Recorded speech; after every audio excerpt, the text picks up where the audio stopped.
And by the way, at the end of this video,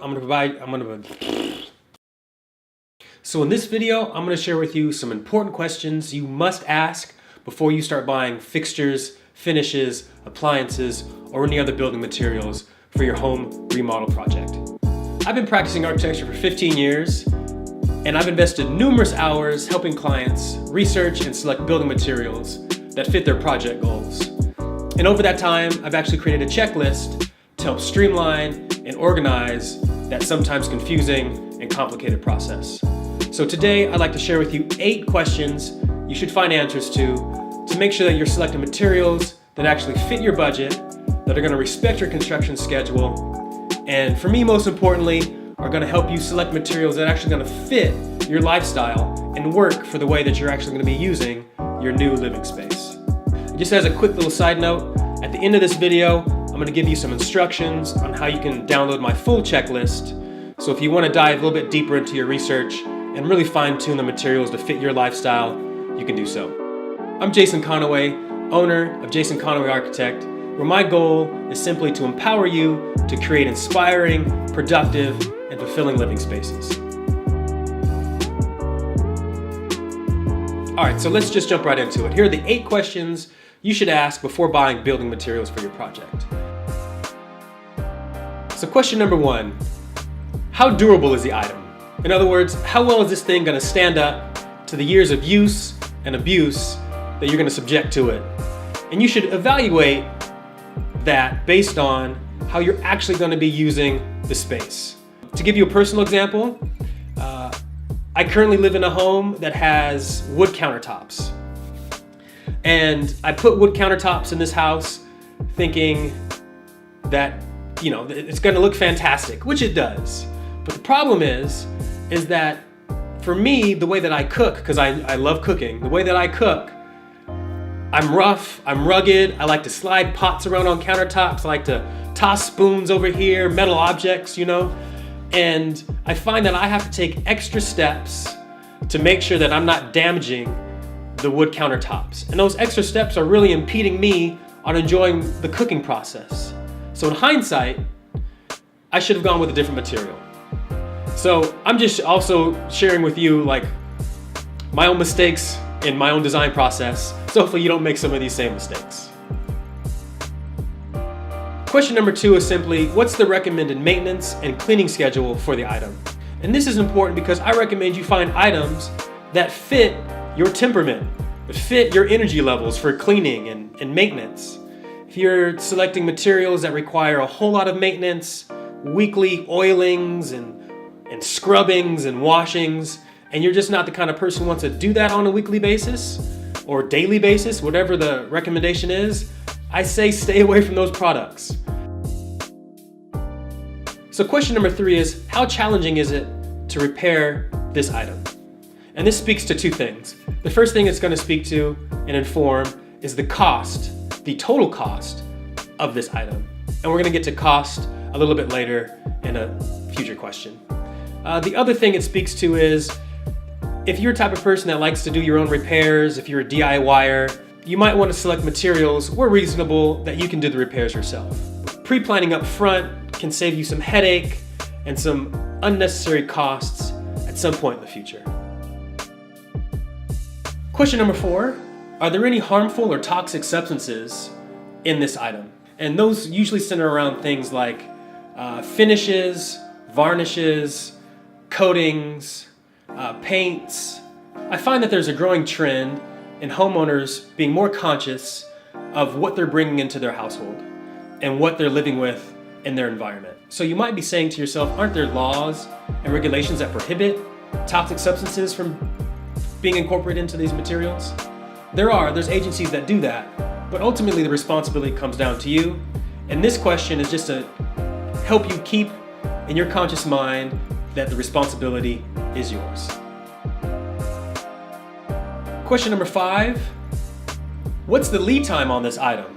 And the lead time is simply, as I define it, the time it takes from the point in which you order the material to the time it gets to your project site. And this is important because I suggest you find items that have lead times that fit your construction schedule. And if they don't, it's good to know those things up front so you can adjust your construction schedule so things don't get too far out of hand. Question number 6 is a simple one, but you know what? You'd be surprised how often this gets missed. Question number 6 is, will the item fit? Yeah, will the item fit? It sounds simple, sounds like a no-brainer, but here's the thing. When ordering items, you should cross-reference the dimensions, the required clearances, to make sure that the application in which this item is going to go is going to fit there and is going to function itself or allow adjacent materials or items to function as well. Those small little things like checking dimensions, checking clearances, verifying that drawers are going to operate, open fully, and function nicely. You'd be surprised how often that gets overlooked. So again, just something to keep at the front of your mind, to have on your checklist, just to avoid any headaches later on. Question number 7, are there any special requirements for installation of this item? And this is an important one because it can actually inform what the scope of your project is going to be and affect the total cost of your project. And it's good to ask this particular question up front so that you can make adjustments in your budget or in your construction schedule to accommodate any extra work that needs to happen in order for this item to be installed. Okay, now we're on the final question, question number 8. This is a big one, so I saved it for last. What is the total cost of this item?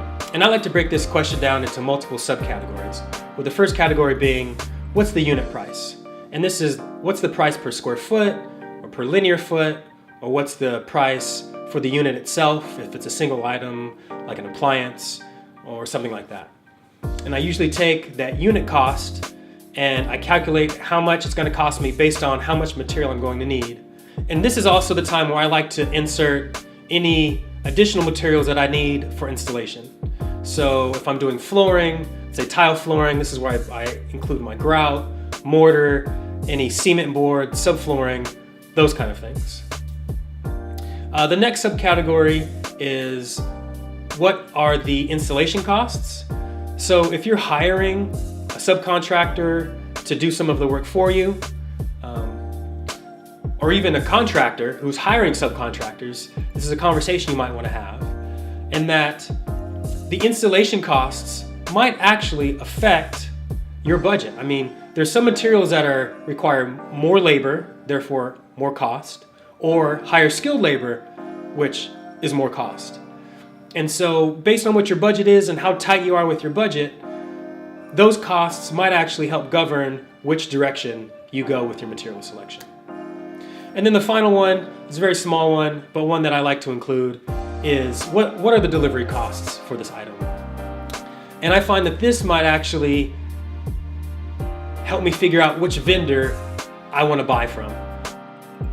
So once you've calculated all of those subcategories, you can add them all up and really get a broader, deeper sense of what it's going to cost and what your budget needs to be in order to use this particular item in your project.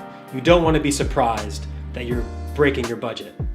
The sooner you know when that's going to occur, the more you're in a more powerful position to make changes and decisions that can get things back on track. I hope I provided you some value with today's video. If so, please hit the like button below. I want to make sure that the content that I'm putting out there really speaks to the needs and the challenges of homeowners like you. So if you could please leave a comment below if there's a topic you'd like me to discuss, or a question you'd like me to answer. I greatly appreciate it, or any other feedback that you might have about this video. I'd like to give you a copy of my full checklist. You can download it over at my website, conawayarc.com. I have a link in the description that will take you right to it. Please feel free to download it, use it. There's many more questions on there. You can really get nerd out about this kind of stuff if you like. Please use it. It's free. It's free. Use it. Why not? And if I can leave you with one last piece of advice before I sign off, I know remodel projects can be challenging, they can be frustrating, they can be overwhelming, they can make you want to pull your hair out. And when that moment happens to you in your project, please remember that it's not about the house, it's about the people inside. that the house should be in service of you and you not in service of the house. So keep that in mind, stay focused, keep moving forward, and good luck. Well, I'm here so you don't need luck. Well, a little bit of luck always helps, but keep in contact with me and maybe you need less luck. That's what I'm shooting for. That is what I'm shooting for.